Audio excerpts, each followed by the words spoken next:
प्रणाम। मैं जोधा, एक राजवंशी घराने में जन्म लेने वाली साधारण सी राजकुमारी, जिसे असाधारण बनाया राजस्थान की मिट्टी ने, हमारे संस्कारों ने, हमेशा गलत बात का विरोध करने की हिम्मत ने और शहंशाह जलाल की मोहब्बत ने। जब से आंख खोली तब से यही पाया कि यदि हमारा कोई शत्रु है तो मुगलों के शहंशाह जलाल। और बचपन से लेकर बड़े होने तक एक ही सपना पाला कि एक दिन शहंशाह जलाल का सर देवी मां के चरणों में अर्पण करना है। पर नियति, उसमें तो जैसे कुछ और ही लिखा था। जिसका सर हम काट देना चाहते थे, उन्हीं के गले में वरमाला डालना लिखा था। जिन्हें हम मृत्यु से हरा देना चाहते थे, उन्हीं के सर पर तिलक लगा के उनकी लंबी आयु की कामना करना लिखा था।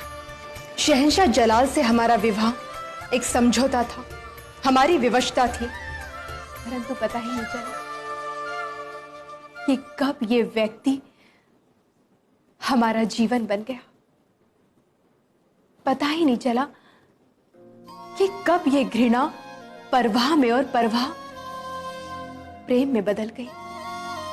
और देखते देखते आमेर की राजकुमारी से हम मुगल सल्तनत की मलिका हिंद बन गए।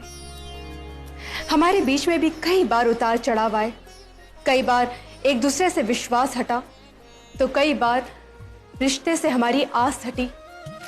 परंतु नियति, वो जैसे हम दोनों को अलग होने ही नहीं देना चाहती थी, ना जीते जी और ना ही मरने के बाद।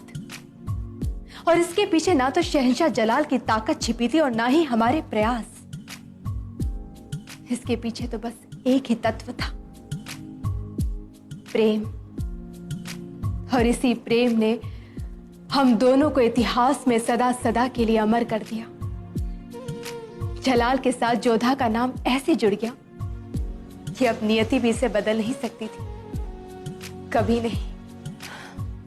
वैसे आसान नहीं था एक गर्वीली राजवंशी जोधा का किरदार निभाना, पर इस 2 साल के सफर ने मुझे बहुत कुछ सिखा दिया और न जाने कितनी यादें जोड़ दी हैं, जिन्हें मैं तो कभी नहीं भूल सकती और कभी नहीं भूल पाऊंगी। तो आप सब लोगों का ढेर सारा प्यार और सपोर्ट जो आपने जोधा को और जोधा के रूप में मुझे दिया है, आप सभी लोगों के जीवन में सदा खुशहाली बनी रहे, इसी कामना के साथ आप सभी से विदा लेती हूँ।